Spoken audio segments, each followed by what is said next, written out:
안녕하세요. 책 나르샤의 소리날개 미아입니다. 11번째로 읽어드릴 책은 성수기도 없는데 비수기라니 입니다. 지은이는 김택수, 출판은 지구불시착, 발행은 2021년입니다. 책과 함께 날아오를 준비 되셨나요? 그렇다면 이제 시작합니다.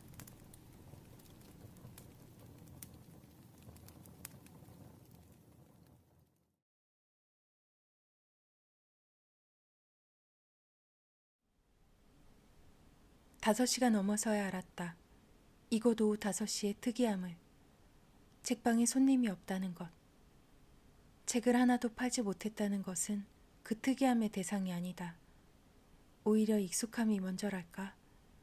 책방은 기다리기 위해 존재하는 장소일지도 모르겠다. 막연하게 기다린다는 것이 얼마나 큰 에너지가 필요한 것인지 시간이 지나면 어렵지 않게 알게 된다. 그래서 책방은 체력이 필요하다. 아무것도 하지 않으면서 지치는 장소. 오늘 난 대체로 일을 하지 않았다. 유튜브로 봤다. 책을 읽다가 우쿨렐레를 건드려 보기도 했다. 의뢰받은 지도를 그리다가 점심을 먹었다. 아내는 하루 2끼의 도시락을 싸준다. 아무것도 하지 않았지만 허기가 지는 곳도 책방이다. 나는 가끔 도시락을 먹어야만 하는 이유가 있을까에 대한 기나긴 논쟁을 한다. 어느 쪽도 이기지 않는, 어느 쪽도 지지 않는 혼자만의 시간을 보내며 도시락의 딱 절반만 먹는다. 어제 쓴 시를 고쳐 쓰다가 창밖을 내다본다. 바쁜 사람의 얼굴을 살펴도 본다. 조금 쌀쌀한 바람에 옷깃을 올리거나 앞섬을 조이는 이도 있고 모자를 눌러쓰는 이도 있다. 그들은 모두 웃지 않았다. 테이블 위에는 색색의 종이더미가 놓여 있다. 출근하면서 가져다 놓은 그 자리에 그대로. 나는 그 종이를 15분간이나 바라봤다. 어떤 결론을 내리기 위해서가 아니라 그냥. 그리고 다시 컴퓨터를 켜고 체스를 두다가 문득 3시. 책방의 3시는 자부심을 느껴도 좋을 만한 빛이 큰 창과 블라인드를 통해 비스듬히 들어온다. 소리도 없이 공간을 채우는 능력은 경외심을 갖게 만든다. 햇빛에 닿은 책은 부드러운 속삭이에 쌓인 신생아의 낮잠처럼 달콤하다. 나는 이런 장면을 매일매일 목격한다. 그런데도 오늘의 세계는 내게 친절함을 주지 못했다. 이것이 오늘 나의 질문이다. 해가 기우는 시간은 대략 5시. 햇빛은 떠난다. 유선 전화벨이 울리고 수화기를 들자 툭 하고 끊어졌다. 나는 이제껏 한마디 하지 않았다는 것을 깨달았다. 5시였다. 책방에 하루에 3시와 5시가 있다면 가장 좋아하는 시간도 있다. 보너스 시간과도 같은 하루 2번의 여유. 사실 아무것도 하지 않는 시간의 연속이지만 기다림이 전제된 책방의 시간을 여유라고 할 수는 없다. 그래서 손꼽아 기다리는 시간은 오픈 준비를 끝내고 보내는 커피타임과 마감 후 몇 개의 조명만을 남겨두고 보내는 시간이다. 나는 유독 후자의 시간을 애정한다. 오롯한 시간을 만들고 적당히 풀어진 긴장감을 누리다 보면 책방의 시간은 낮게 속살거리듯 흐른다. 검은 소파에 몸을 기대고 작은 조명을 당겨와 일기를 펼친다. 어제와 별로 다르지 않지만 지나간 오늘을 짜내어 몇 자 적어본다면 무슨 글을 쓸까? 일기장의 내일은 오늘과 차이가 없겠지만 조그만 파격을 기대해보는 것은 시모임이라던가 글 쓰는 클럽이라던가 특별한 일이 없어도 책방에 들러 도란도란 이야기를 풀어놓을 친구들이 있기 때문이다. 내일은 조금 더 따뜻했으면 좋겠다. 화초 하나를 사와 볕이 좋은 창가에 두고 물을 주는 생각을 잠시 해본다. 봄을 기다리는 마음으로. 이제 책방을 잠시 떠나 집으로 가야 한다. 전등을 모두 내리고 캄캄한 고요에 기대어 바라는 말은 수고하셨습니다. 내일도 계속해보겠습니다.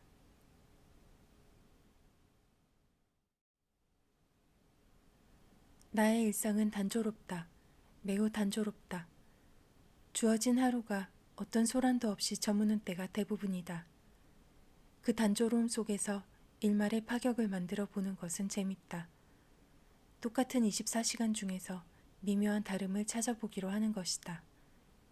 어느 유명 작가는 과장에 과장을 곱해 진부하게 늘어만 놓은 슈퍼노마를 말했다. 내가 좋아하는 피천득 선생님은 연적의 연꽃 모양 중에서 유독 꼬부라져 있던 꽃잎을 보고 그것이 수필이고 파격이라고 했다. 나는 진부한 슈퍼노말보단 꼬부라진 연꽃잎을 찾아보기로 했다. 그런 의미에서 책방의 음악을 조금 다른 것으로 틀어보기도 하고 서가의 책들을 조금 다른 모양으로 정리해보기도 한다. 그렇게 티가 나지 않는 정도의 일탈을 한다. 비뚤어진 책을 조금만 다독거리고 매우 만족하는 얼굴을 한다. 빛이 조금 더 들어오도록 블라인드를 조절하기도, 커피를 조금 다른 컵에 마셔보기도 한다. 작년 봄에는 화초를 사와 키웠다. 아주 조금씩 커가는 연약한 것들의 변화는 매일 마주하는 신선한 기쁨이었다. 문득 화초를 사야겠다고 생각하는 날이 왔으면 좋겠다. 그럼 봄이겠지.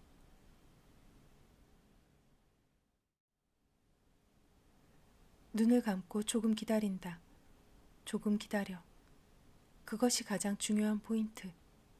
숨은 천천히 내쉬고 의식하지 않는다. 이제 가로로 긴 선을 긋는다. 천천히, 너무 빠르지 않게, 지나칠 정도로 느리지 않게 선의 길이를 조금씩 늘려나간다. 나는 너무 가볍다. 조금 더 기다리지 못한다. 만약 내가 조금 더 기다리는 습관을 지녔더라면 빌 게이츠만큼 부자가 됐을지도 모른다. 꼭 빌 게이츠는 아니더라도 아주 많이 다른 사람이 되어 있을 것이다. 여러 가지 이유로 조금 더 침착한 사람이 되고 싶다. 사람들의 말을 끝까지 들어주고 이해하는 사람이 되고 싶다. 좋은 목소리를 갖고 있지만 말보다는 간단한 제스처나 추임새로 말하는 사람의 긴장감을 풀어주고 신뢰와 편안함을 느끼게 하고 싶다. 나는 당신의 말을 듣고 있다고 눈으로 말하고 싶다. 감사하다는 말을 많이 하고 싶다. 도시락이 맛있었다고, 먼 길을 오느라 힘들었겠다고, 미안하다고 먼저 말하고 싶다. 엉뚱한 답을 하는 사람에게 그것도 어떤 의미에서 정답일 수 있겠다고 말해주는 사람이 되고 싶다. 혼자 있는 시간이 많은 책방에서 이런저런 생각을 하다가 아는 손님이 오기라도 하면 난 또 금세 가벼워지고 만다. 눈을 감고 조금 기다린다. 조금 기다리는 것이 포인트. 숨은 천천히 의식하지 않고 오늘은 또 무엇을 기다리지 못했던가 얼마나 무관심했나 생각한다. 퇴근길 텅 빈 버스. 열린 창 사이로 들어오는 바람이 차갑다.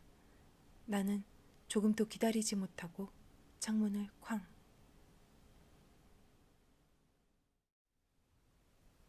관계라는 말은 쉬운 말이 아니다. 관계 앞에서 우리는 쫄보가 돼버리기 쉽다. 그런데도 책방의 관계자들은 서로 자연스럽게 또는 자신도 모르게 관계라는 것을 맺고 응원하고 지지하고 때론 잔소리도 한다. 관계는 내가 지구부시착이 가장 두려워했던 적극성을 가져보려는 시도이기도 하고 우리들의 관계가 계속 이어가길 희망하는 강력한 의지의 다른 말이기도 하다.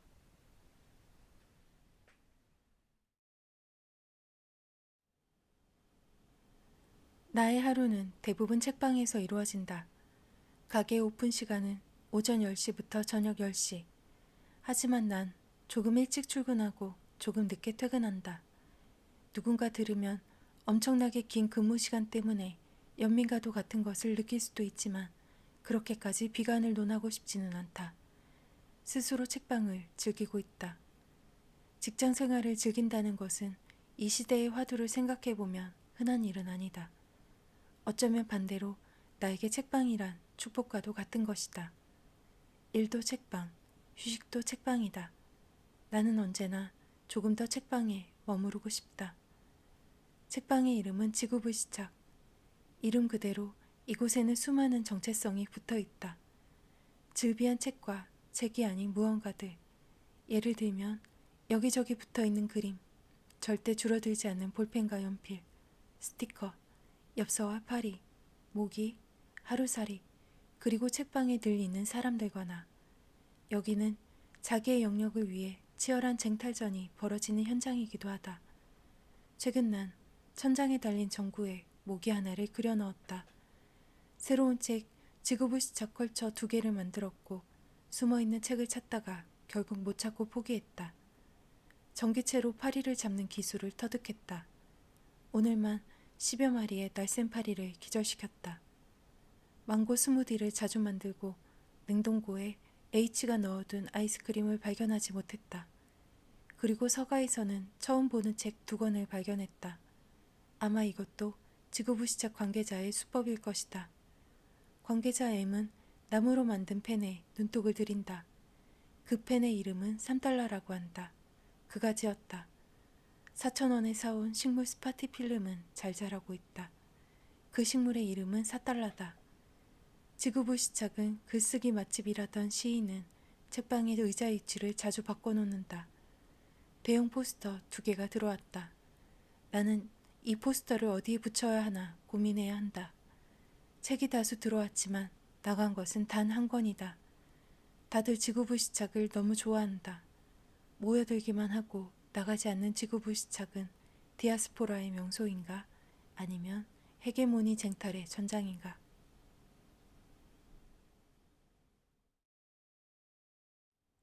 계속해보겠습니다.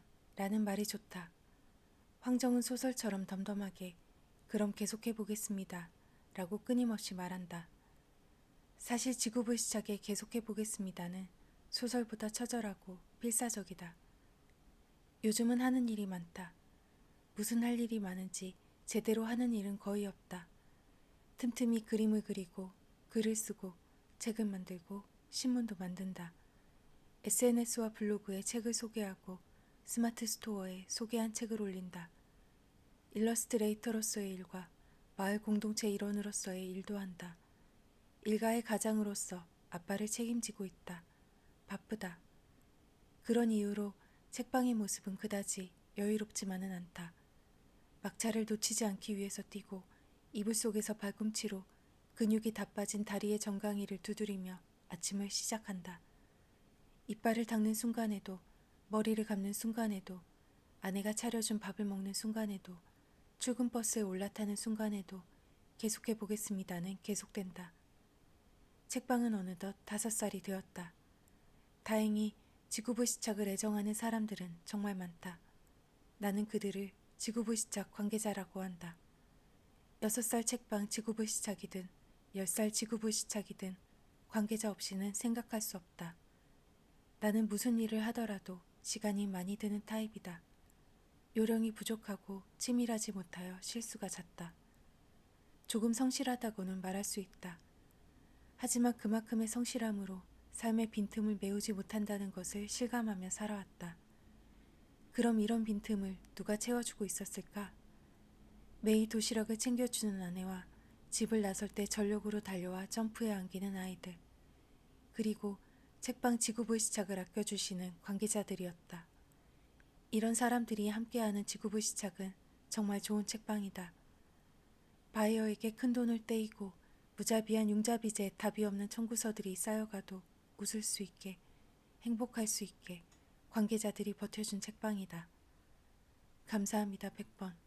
계속해보겠습니다 100번씩 말하며 출근 버스를 기다린다.